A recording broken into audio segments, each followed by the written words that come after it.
విషయాన్ని మీకు తెలియచేసి తదుపరి నేను వాక్య భాగంలోనికి వెళ్తాను. ప్రసంగి గ్రంథం 5వ అధ్యాయం 1వ వచనం చూడండి. ప్రసంగి గ్రంథం 5వ అధ్యాయం.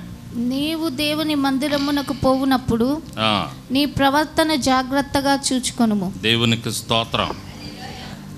ఇది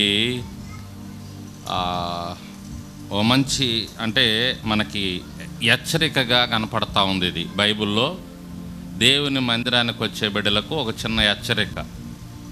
మొన్న ఇటీవల నేను కలెక్టర్ ఆఫీస్కి వెళ్ళటం జరిగింది ఒక సేవకుడితో.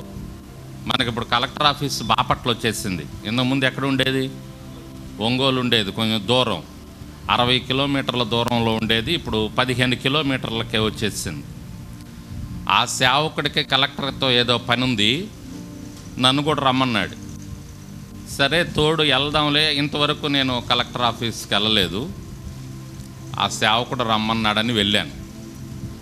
అక్కడ ఎలా ఉంది అంటే పరిస్థితి చాలా కట్టుదిట్టాలతో, క్రమశిక్షణతో, బాడీ గార్డ్స్తో అక్కడ అంతా పర్యవేక్షణ మొత్తం కూడా చాలా చాలా కఠినంగా ఉంది.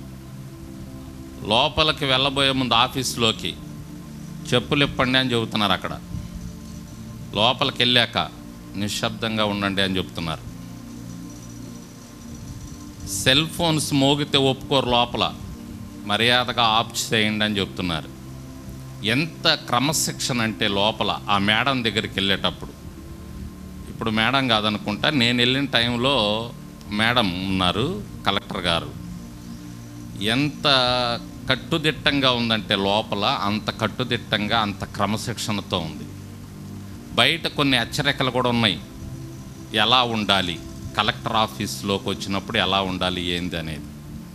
చూడండి, ఈ లోకంలో ఒక ప్రాముఖ్యమైనటువంటి ఆఫీస్ కలెక్టర్ గారంటే చాలా గ్రేట్ జాబ్, అది గొప్ప ఉద్యోగం. అది కొన్ని నియోజకవర్గాల మీద ఆమె ఉద్యోగి, కొన్ని అధికారాలు ఉంటాయి ఆమెకి, అంటే కలెక్టర్కి.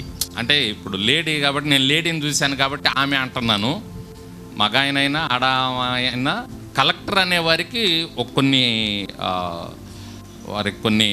అర్హతలు ఉంటాయి, కొన్నిటి మీద వారికి అధికారం ఉంటుంది ఆ విధంగా. కాబట్టి ఆమె దగ్గరికి వెళ్ళేటప్పుడు లేక కలెక్టర్ దగ్గరికి వెళ్ళేటప్పుడు పరిస్థితి అలా ఉంది.